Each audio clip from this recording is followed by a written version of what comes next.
Hi, everybody. Welcome to the new normal. I'm your host, Lisa Davis, aka Litecoin Lisa, and today is the 17th of February. We're going into or looking into the president's holiday, a banking holiday. Today's Thursday, so my buddy Johnny Litecoin's joining us, and we'll just see what's going on with the banks here and around the world. Be right back. After this, give us a like, share this video. Be right back.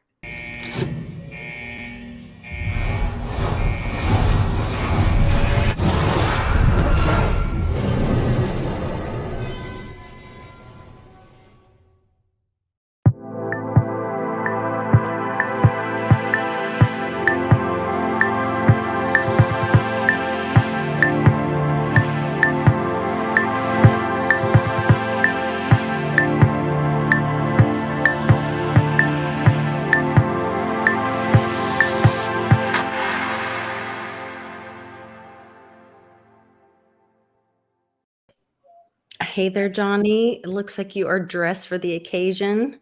Yes. Getting ready for President's Day. Getting ready for President's Day. We're we're both ready. Yes. I have my favorite sweatshirt on today. Oh, proud. Love this shirt. I can't wait till the weather's better so I can sport it around town really. You can always do your runs, your ice cold runs in it. Yeah, today we woke up and it was 25 degrees out. Yesterday it was beautiful, 70. We woke up today and it was like 25 on the 17th of February. So here we are. I should talk to one of the companies that makes these Brandon shirts. Tell them I want to be in their commercial. I'll tell them I'm in training. I'm showering in cold water. I'm running around in my Brandon shirt. That's right. Let's go, Brandon. I'll be there cheering you on. Let's go. Let's go, Brandon. Oh my gosh. So went to bed last night and woke up this morning with so much going on.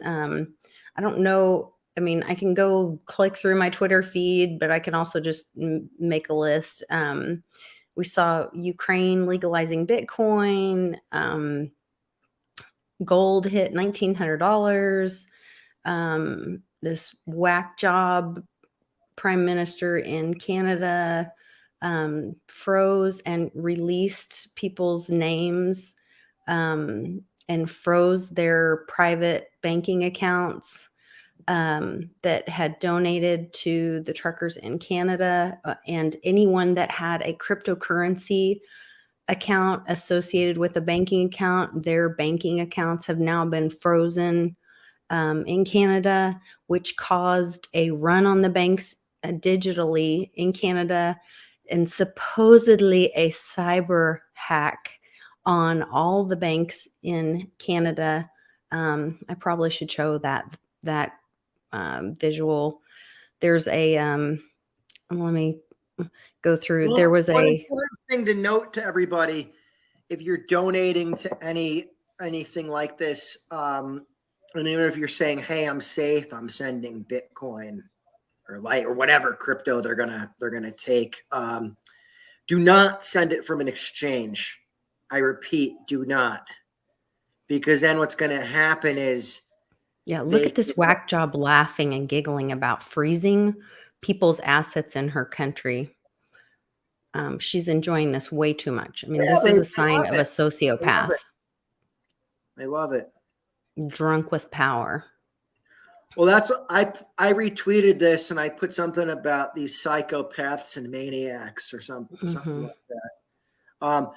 But yeah, this has been going on in the this goes on in the U.S. I mean, it's just that it hasn't been in people's face. And that's why I was talking about. I said learn more about Operation Choke Point, and you'll see why. Right. I want to get to that. So we have the America is convoying. This was Cincinnati, Ohio, last night, about 23 hours ago. So it is coming here. I wanted to show there was a visual of the Canadian bank outages.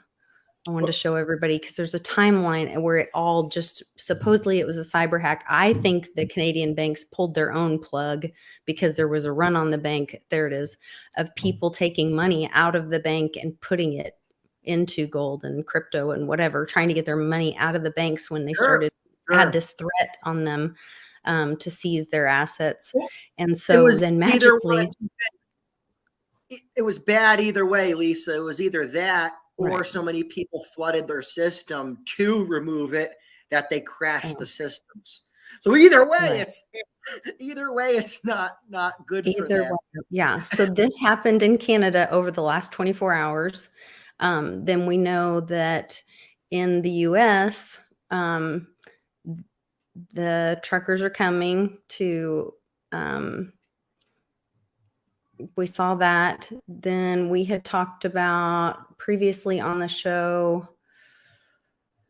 Let's see, do I have that?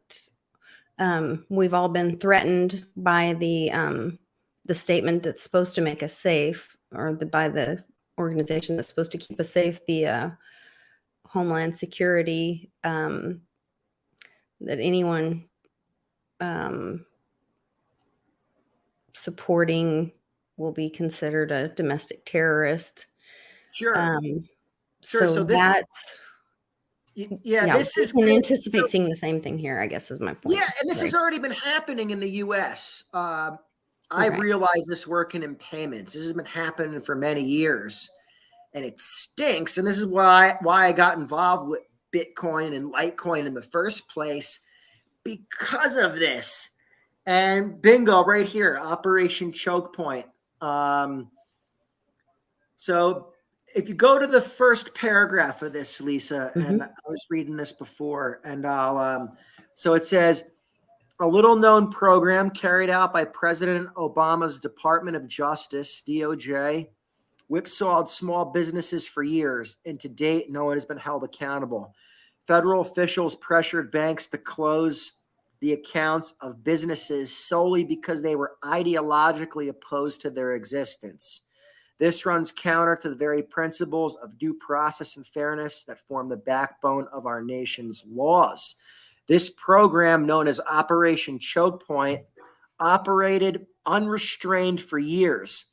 Officials at both the Comptroller of the Currency, OCC, and the Federal Deposit Insurance Corporation, FDIC, threatened banks with regulatory pressure if they did not bend to their will. Gun and ammunition dealers, payday lenders, and other businesses operating legally suddenly found banks terminating their accounts with little explanation aside from regulatory pressure. So, guys, I was in the midst of this because working in payments, I saw people's accounts close down and stuff, and pressure put on people, and that's what it ate me alive, that this type of thing could happen to people. And this is what gave me the motivation to go out and push for Litecoin payments, that I knew that this was going to come worldwide and we needed an answer. It's just that it was very hard to wake people up about this, because the reason being, what happens is when they would attack people under this, they would always tell the people it was due to money laundering reasons. And they throw around, there's something called AML compliance. It just stands for anti-money laundering compliance. And KYC, that we all know, falls under that AML compliance. So as soon as someone from the bank or someone official says that word anti-money laundering to somebody, they just fold like a deck of cards. Nobody wants their business to be known as something with money laundering, they think. So people never would talk about it. People just wanted to go away. So literally, this wasn't being talked about. And it was eating me alive, because a lot of times people's money would be held. People would be pissed at me because it sometimes would stem back to the payment account. I'd be like, what the hell? I'd be like, I didn't. You have nothing to do with it. And then I had nothing to do with it. And they're like, and then the people pulling all the strings would be like, yeah, it's because of their, they're too risky or whatever, or this and that. And so I always say, any money that's in the banking system could be held for 180 days. 180 days for no reason. They can just go in and take money out for 180 days. So if you read in this article, it says that the Trump administration ended choke point. The problem is the banks never ended it. So even though the Trump administration officially ended it, I never saw any change at all to what goes on behind the scenes. It was business as usual, and the same rules that applied for choke point still applied, and they were afraid to make a move. So interesting. This article was written by Frank Keating, who's a former Oklahoma governor. And he's the former president of the American Bankers Association. I wondered. Bill's right. The problem is the majority of people never hear about this stuff, like Operation Choke Point. Is exactly right. And then when people like me try to warn them about it, they don't even believe me. Like, no, they think you're a conspiracy theorist, and you've made this up. Yeah. I mean, I've even like so much stuff in payments. Like people are just so asleep and numb. Like you could until it happens to them. People just want things. Even people that like I think are about freedom. Like some lady the other day was so about like fighting the masks in the schools, and she was like, she had such gusto, right? And there was a lot of people around, and like, so I said, we got to focus on Bitcoin, right? Because I was just trying to like go to like a happy place for the conversation with everybody, to give everyone a solution. And she's like, no, Bitcoin could be like hacked, and she had like this. She's like, no, they'll take over Bitcoin. It can be hacked. This and that. I'm like, no, you don't understand Bitcoin. No. And she had told me before she owned Ethereum. So she admitted she owned crypto, but she owned it to make money. So she was like, she was out of it, this and that. And then I said to her, look, you get most of it. I said, but Bitcoin is like the lifeboat to your freedom, to your safety. It's not about. The code of it is literally language. It is freedom of speech. You lose if you lose your passcode, you can't get your money back. I said, if you have cash and you lose it, you can't get your money back either. It's the same concept. I said, but with this, you could at least have a fighting chance. You could have backup copies. There's like a lot of different things that you can do. And in the end, she was just like, it was too much responsibility. And that's the problem, that a lot of people say they want freedom, but then when push comes to shove, they still want it to be really easy for them. And they always say freedom's not free. It's not easy. These are not easy choices, a lot of this stuff. So somebody said, how do you fix this?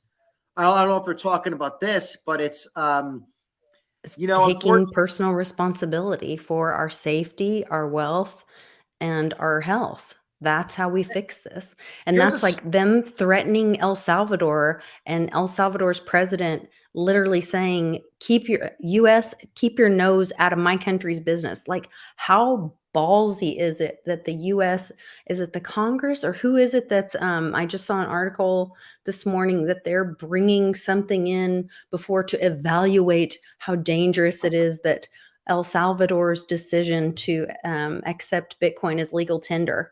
And their president is like, keep your nose out of my country. It's not your decision to make. El Salvador president, and he's more popular. He cares about his people. He's more popular in the U.S. than Brandon is. I mean, hell, it's most leaders are around the world. Yeah, most leaders are. Most leaders are. I mean, the Ukraine president and Putin are batting better than. The problem is now it's so in your face. At least when like I was growing up, and it was just these like the bad guys, will call them, like they didn't look like such wimps. At least like now it's like I look at like our people compared to like other people, and I'm like, these look like men in other countries, and I'm like, I see our people, I'm like, these look like a bunch of wimps. Oh my gosh! Well, and then the cross dressers that they keep putting in over at the DOD or whatever. I mean, that's just bizarro land. It really is bizarre. bizarre land. But so we're talking. So yeah, unfortunately, people won't wake up until they see it. Now, this good thing is with this truckers thing, a lot of people are waking up fast. But I think it's going to be too fast for a lot of people. So I'm giving everyone a stern warning right now. I know a lot of people that watch this show are safe, but the spread it to friends and family is that if you're not ready for all the money in your bank to be held on you for 180 days, then you're doing it wrong. And you have to reevaluate what you're doing because you're not safe right now. You're in a very dangerous spot right now. And I would add to that, furthermore, that's one of our vocabulary words this week for homeschooling. Furthermore, today's word. Thursday, you guys. Today's the 17th, and Uncle Cliff has been telling us there will be this spike in emotional tension, language, whatever, on the 19th. President's Day is a banking holiday, which will be Monday. And we're seeing what's happening in Canada. So be responsible for yourself. You see what's happening. We see what's happening in Canada. We have lots of warning. Be smart about it. Take possession of your wealth. Look out for your family. Prepare. Have some extra food. Look at these outages and shortages and all those things. But I think we've sounded the alarm as many times as we can to tell people it's coming. And do And not send to anything, even if you're sending Bitcoin, do not send it from a exchange. Because what will happen is then your account at that exchange will get shut down. Because what will happen is they're going to flag all those wallets through the DOJ, Department of Justice, and they'll put a memo out to all the exchanges, even the ones that don't want to, will have to hold the funds and shut down the accounts. So that's why you don't want them. You send it from a private wallet. This way, they'll just flag if it stems back. It won't shut down your exchange account. In other words, so it would be an anonymous donation. Yes, exactly. If somebody and made someone a decision said to do MWeb and that. off-exchange wallets fixes all this. Litecoin God is right, because the off-exchange wallets only go so far. If they really want, they could obviously see who you are, unless you're a real expert at using crypto. Most people obviously aren't, and they'll be able to track you right down. So yeah, Mimble Wimble, it's kind of why we're kind of seeing why this is all needed. It's all kind of coming together at the right time. The timing of this is incredible, and it makes it, to think that the universe had this all planned out, and does look out for people.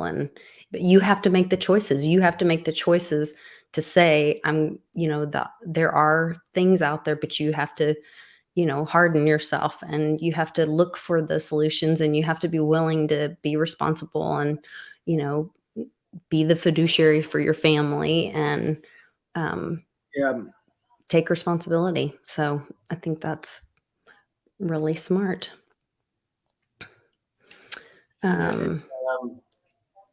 We were all passionate about it. We kind of got everything out in 20 minutes, a whole hour's worth of a show. Okay, that's it. Break, everybody. So the thing is, a lot of these, I remember though too, a lot of the people that work for these people are good.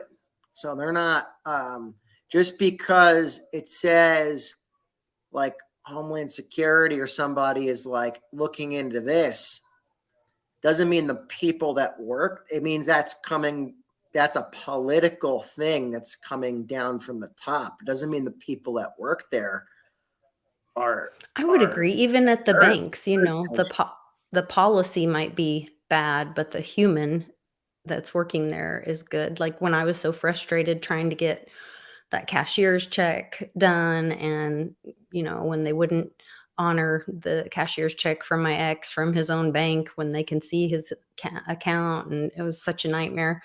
And I was really getting frustrated, and, you know, I'm sure you could probably tell it in the tone of my voice, and I was like, "Okay, remember this lady, it's not Right. against her," you know, Right. and, Yeah, and yeah, so you gotta you know, so remember. in those situations, yeah, we do need to remember that it's not the person, it's the policy, because we are all in this together, Ex and we're going to see them, you know, outside of that situation. They're going to be in the parking lot, and they're still our neighbor, and they're still our brother and sister, and all that. So, exactly. yeah, that's a really good point to bring that up. I agree. And the Um, thing is too, a lot of the people obviously that are working at those places, they don't like Brandon. They don't like this clown. You know what I mean? So they're, you know, it's going to be curious to see what happens when this comes to the U.S. on a wide scale.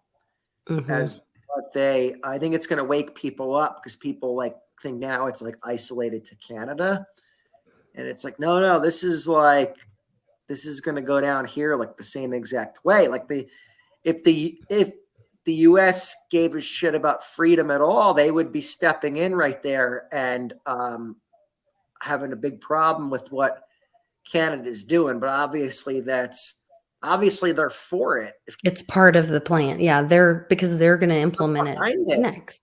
Yeah, U.S. is the ones behind this, so that's what you know. And again, not the bad people. That's when we say right, the U.S. right, The bad people, right? The bad right. people that are Not the Americans. no, Not the bad America people that first. have compromised and taken over, the bad guys. I did think this was really interesting when I was looking for a thumbnail for this.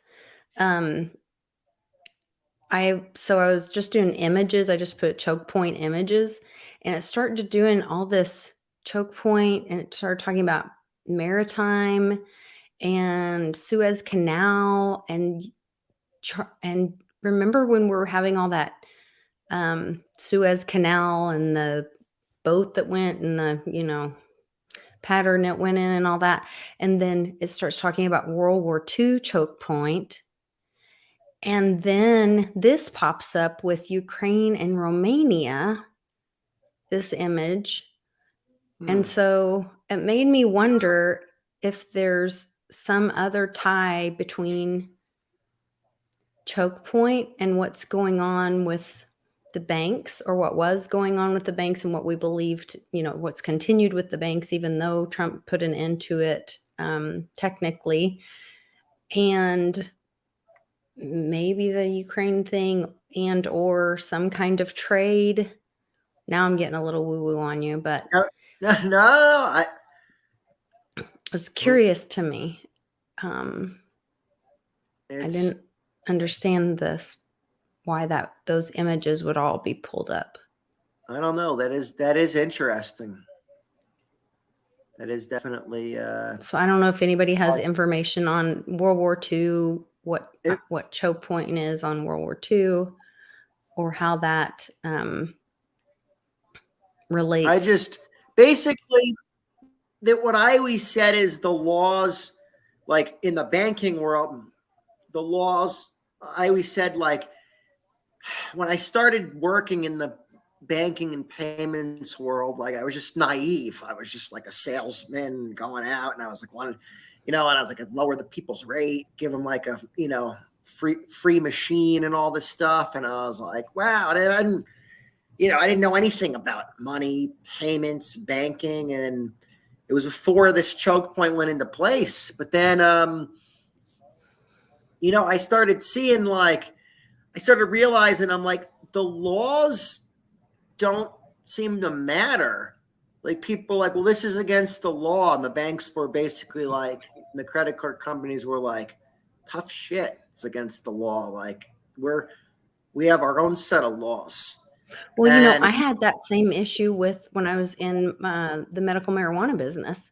I was like, but it's not against the law here in Oklahoma, and they were like, we don't care.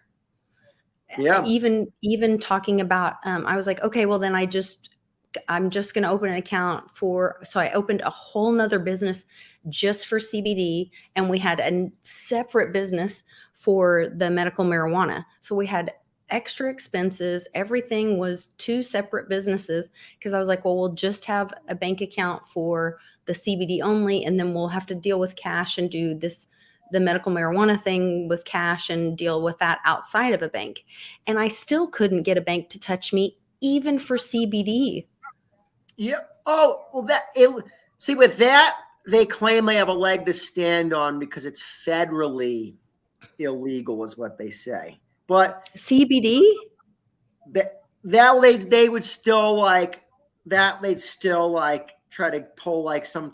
Now CBD is supposed to be federally legal now because Right. That's what I'm saying. Yeah. Like, that's where I was like, but they were like, well, it doesn't matter that it's legal. Yeah. We have And this would be rules. for this would be, again, they definitely targeted the gun, firearm industry, ammunition industry. Natural health alternatives. They targeted nutraceuticals, big natural. I think natural health was targeted big time targeted. A lot of different industries were targeted. Yeah, it was, I remember they went in, and any business that had the word technical in the name, they went in and closed the accounts and went in and held major money from the people. So I had just gotten an account like a month or two before this happened that had the word technical in the business name. And they, you're a sales rep, you shake the people's hand, you look them in the eye, you promise them everything's going to be good. And all of a sudden they shut down the account. And by the way, they had $60,000 come out of the account taken from the credit card company. And they said, yeah, anything with technical is too risky now. So we're just as a precaution, we're going to hold funds for 180 days. And if you look at the timing of that, Johnny, that's when, so the internet was coming out. They were afraid of it. It was a lack of knowledge and ignorance. And so it causes fear. And so what do? Shut it down, block it out. And that's what's happening in the world of cryptocurrency coming in right now. So you can anticipate, I mean, a lot of times, future proves past. Or is that the right? They needed to slow crypto down in 2017. And because basically they weren't ready yet, the banking cartels around the world, and they didn't have anything ready on their end yet. And so they needed to slow things down and get their end more ready so they can, like I said, they don't totally hate crypto. They want to just be able to control it. They want to be able to make it so I could see them making it where it's very hard to remove crypto to a private wallet and to send it to an actual address. Like I can actually see that coming. So, and that now here's a lot of the thing where a lot of this gets misunderstood. A lot of stuff won't be, it won't necessarily be bad for the price. In fact, some of the regulations might be really good for the price. So don't get distracted because it's like, well, it might be good for the price. The use of crypto might be getting worse and worse. That's what you always got to be like cognizant, cognizant of or whatever. Right. It's the other thing that's going on is this whole SEC thing with BlockFi, where they like fined them $100 million.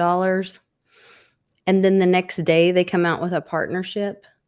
Yeah, that's just all like smoke and mirrors to distract people. And, obviously. And they went after, there's another letter to Binance today. Look, there's certain companies that they kind of chose. And BlockFi was obviously one of them. Look at the people that kind of promoted it. And then I'll just leave it right there. And we'll leave it right there. Okay. And that, Again, not that I'm saying all these people are bad. It's just they picked winners, and that was obviously, they probably did that as a, whatever reason they did it for.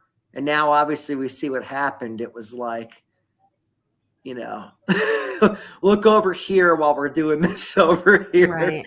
Right. And I mean, yeah, pay the piper. And you'll then see banks are going some. to custody crypto for the sheep. Yeah, he's right. And what'll happen is, you won't be able to withdraw it. It'll be like the PayPal experience that you have right now, the Venmo experience. Robinhood.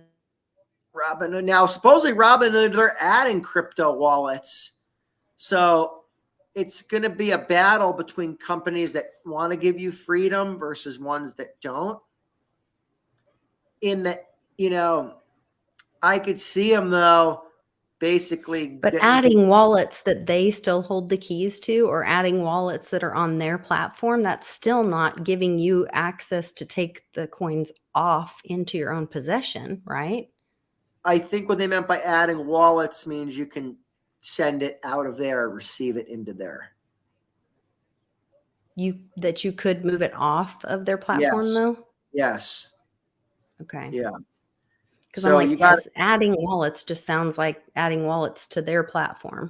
You got to realize the platforms, a lot of them, it's their incentive to want to let you, because a lot of stuff for DeFi, people need the crypto to move off of there to do stuff with. So it's kind of like a battle of like what the bad guys want versus what people want versus what the exchanges just want to make money. You know what I mean? Anybody that's in the payments and banking world wants velocity of money. And one thing that they like that's on everybody's radar is that a stable coin has 10 times the velocity of moving through the system as a dollar does. 10 times. So the banks and the financial people see that, and they want to make the money on that. They don't care what's right or wrong. The banks and the financial people, like they could care less. They just don't. Is that because of that rehypothecated lending or whatever, because the dollar's actually loaned out 10 times? So it's just that velocity just means how much the transactions are flowing around and how much that money is moving around the system. In other words, like moving. Okay. It moves around a lot faster. So on the bank's end and all their end, they're like, wait a second. If we can, they want the transaction fees. Yeah. They want to put the toll up every single time and make you pay that toll. They're happy as can be. They're like, keep doing this. Yeah. Like they are like, they're foaming at the mouth right now watching DeFi and all the transactions going through. They want in. So they're building their platforms out to let people use this. Oh my gosh, that would make so much sense why they would want the pump and dumps too, or why they would want, because they would want people to cash out because all the transactions. So they would be fine with something spiking because people are going to take profits and they're going to get all the transactions from the profit taking. You want the volume. You want the volume. So yeah, they obviously they want the volume. So yeah, they love the pump and dumps. They're probably behind most of them. Let's be serious. It's their big. They probably put out fake information, pump this up. We get a lot of volume. Pump and dump it. Make it seem like it's just some random people. It's probably like on an undercover operation by these places. They could move it themselves because it's all about the transactions for them more than the price of the coin itself. Sure. So that's the battle we're in. So they're gonna actually fight it. So actually the exchanges, that's why the crypto companies, a lot of them are ally in this and our friend in this, because they're going to fight to give us freedom, not because they care about our freedom. They don't care about our freedom because they want to make the money. Plain and simple. They could care less about our freedom, but they know by us getting our freedom, they make a lot more money in all these transactions. So they're going to fight and lobby and do whatever they can. But I could see some of these maniacs, what fucking Brandon and these morons trying to make it where they weaponize the banks against the people and then say anybody that sent crypto off of an exchange, freeze their accounts, do whatever, because they're too much of a risk to the system because they know we have crypto now in our own possession. Mm-hmm. So I could see them trying to do that. And so it's, I'm curious to see how this shapes out. I think it was announced that the FBI has formed a new task force, crypto task force, to look into all this. But then that's also announced with the Durham's report that the FBI was weaponized and lied to Congress with the spying. The problem is they weaponize this stuff against the people, and not just with Operation Choke Point, but also with the spying. Even now, against a sitting president. Parents speaking up, they're telling them they're going to label you as a, domestic whatever. And, that scares a lot of people. That keeps a lot of people silent. Yeah. So it's. But when you turn and threaten your own country, your own people, like when your department is putting out bulletins that are just threatening your own people, like you have to admit that you've lost at that point. Yeah. That's gonna that has to be grasping at straws at that point. I'm really curious what happens, because there's more people fighting for Bitcoin than not fighting for it. Bitcoin's actually one of those things that it's supposed to be like both sides in theory should like it. Yeah. Like this kind of thing where it wasn't really something that was supposed to be political. But now, obviously, it seems like it's becoming where it's more like the conservative political people are for Bitcoin, and the people that are, more the globalists. I do like the idea of it too, because then we're talking about what we love and we're talking about a solution and what we can do moving forward, instead of complaining about what's wrong in the past and what's broken. Just stop, like Westwood says, stop giving those vampires your energy.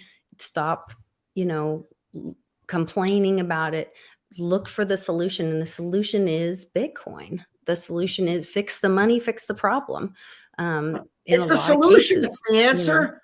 Litecoin's going to be, Bitcoin's the solution, but Litecoin is going to be the super solution for your Bitcoin.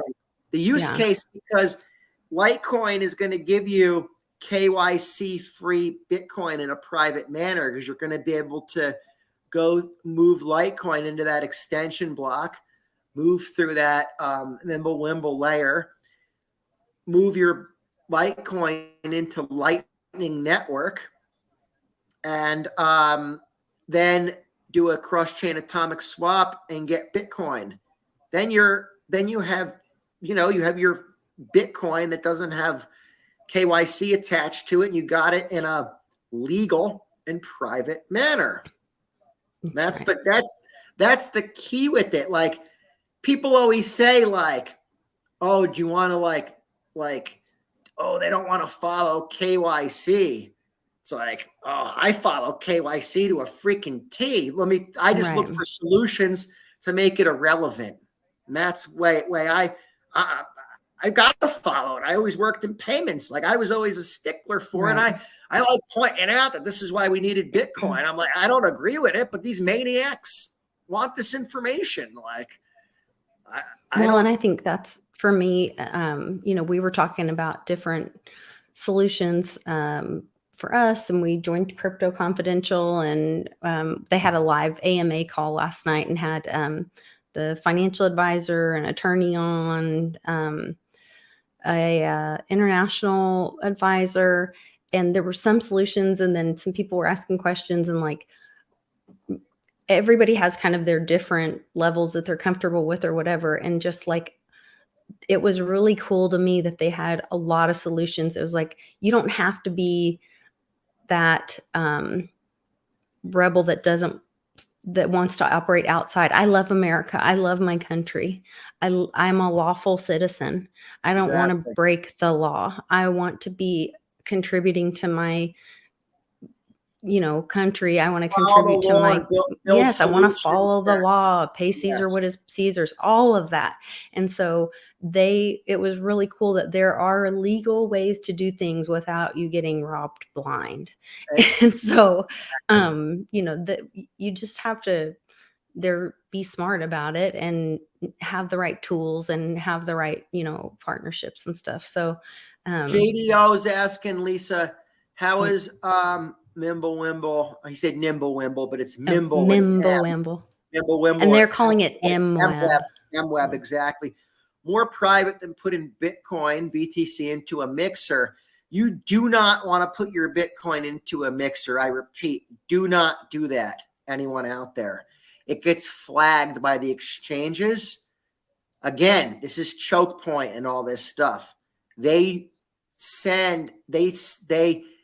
flag these wallet addresses. They know the wallet addresses that come from these mixers. And then the Bitcoin's flagged. And then when if you do go to ever send it to an exchange, then you could have problems.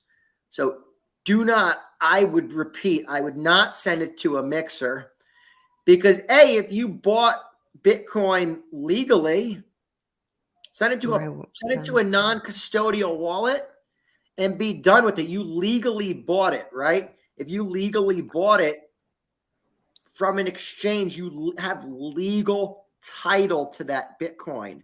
So why would you defile it by putting it in a mixer? Why would you want to defile it when you already have legal title to it? Don't keep it on the exchange. Just put it in a private wallet somewhere. And then if you go to send it back to that exchange, that can actually be, so again, and that you don't want to, you don't want to use the mixer. I've never used one, and I would never advise people to use them.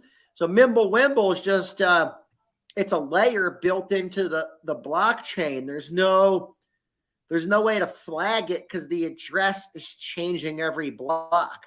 So it's impossible to flag and do all that stuff. So it's the other cool thing with Mimblewimble, it makes it really usable. When we say like you're moving it into the extension block, you just send it to a Mimblewimble address, and then you can just send that back to a regular Litecoin address. So it's very easy to move in and out. It's not Mimblewimble addresses will send to the regular Litecoin addresses. That's good to know. And vice versa. Good stuff. Someone said, what is a mixer? A mixer is a service that if people want to, they want to basically like lose the tail of the Bitcoin that they have, they would put it into this like mixer service, and it like combines it with a bunch of people's transactions and then sends them all out. So that way, if someone was doing like blockchain analytics and trying to track your Bitcoin on the blockchain, they would lose track of you at that point. Problem is, then the Bitcoin you have after that is then flagged as Bitcoin that came from a mixing service. And then you have actually tainted Bitcoin. You don't have clear title to it. So that's different than getting it from DeFi, getting it through. Because again, when I say you get it, if you're going to get it in the future through a cross-chain atomic swap, that's getting it in a legal manner. And it's not, those addresses aren't going to be flagged. So you're not going to have to worry. So it could cause you problem in the future of being able to claim or maintain that asset in the future. Yeah. So you're kind of setting yourself up for trouble in the future. That's good to know. Yeah, don't say someone that can still be tracked. LOL. Yeah, I mean you can in theory almost track anything if you want. Again, you can go to, we're not arguing this is completely can't be tracked. You can, if you want to use complete privacy, go to more Monero or Zcash. But what I was saying about is you can, through Mimblewimble, through Lightning Network, and through cross-chain atomic swaps, you're going to be able to get private, legal Bitcoin that's not tainted. So that kind of solves all of our problems for the future, because the bad guys they'll keep sanctioning addresses and flagging them and hitting you if you come back into the system to try to, so then that's just what you want to be careful with.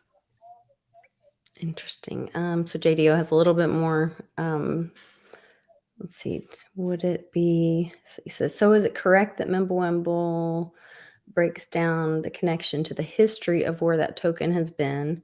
If not, would it be just as tainted as any coin with a bad history? If not, it would be just as tainted. So is it correct? I don't really understand the. I guess he's saying, if it does it break the connection of the history? So does it like lose its tail by coming through Mimblewimble? Mimblewimble is a like a separate layer, and more of a private layer. So it's still connected to the regular. You're pegging your coin in and out from the regular Litecoin network or blockchain. So you would have the history on the regular Litecoin network, but stuff that you did in the MWeb layer, that Mimblewimble layer, would be private. And that's what makes it more, I guess, palatable for exchanges and countries and all that, is that they'll say, hey, we're not going to tolerate. They'll say, hey, exchanges, you can't do anything with this MWeb Litecoin. You kidding me? So they'll just say, okay, well, we're not going to integrate that in then. They'll cave to the powers to be or whatever. So then you'd have to send your Litecoin from the MWeb layer back to the regular address. Oh, it must be dinner time at the Johnny Litecoin house. Sounded like it's well, that was actually for the dogs, but oh, was it for the dogs? Okay, dogs, not for me. I'm next, I guess. Close enough. Well, I think we brought some great information. I really just wanted to kind of catch everybody up. Today was a really big day with what happened, like we said, in Canada with the banks, and then tying together, the recent DHS announcements and what's going on here with the truckers. And I just want everybody to kind of be aware and have a plan. And then also check out the resources with Crypto Confidential. I've got my link in the description below, and I've got links to find Johnny and connect with him. You can always hit him up on Twitter. His DMs are open for questions. And he is a great resource of information and help, and also his link to Voyager as well. Yeah. So. And remember, guys, Bitcoin, Litecoin, crypto, DeFi, this is how we beat them. This is how we win. So just remember what I said about 180 days.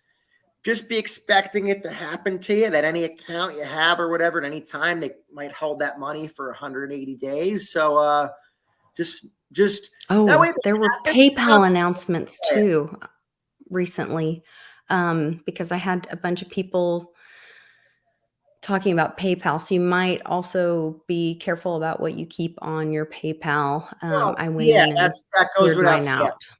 Yeah, definitely PayPal. They've came out probably about 2 years ago about them with the 180-day thing, and that kind of surprised a lot of people. If they were, oh, PayPal can do this. I was like, well, any financial institution in the U.S. can, in order to operate, that's part of the rules, that they can legally hold your money. That's all I'm saying. Just be aware of it. And then if it happens, I always say it's like, be preparing for it, be ready for it, be waiting for it. And then if it happens, it happened to you and you were ready for it. You know what I mean? Still live your life. And that way you could still live your life. Right. I'm not saying to be like all over paranoid, still live your life, but just be preparing for it. And then when it happens, you're not devastated. You're like, oh, it's just kind of like it's like, yeah, I hit my accounts today. Like, I figured this was going to happen at some point. Like, okay, like have my plan in place. Like I'm ready to go to plan B now, kind of thing, you know? So that's, just have that mindset. And, if you need to, jump in the cold water.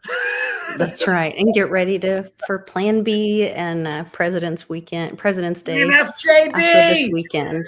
Yeah. Let's go, Brandon. All right, you guys. We'll see you tomorrow on Happy Hour. Take care.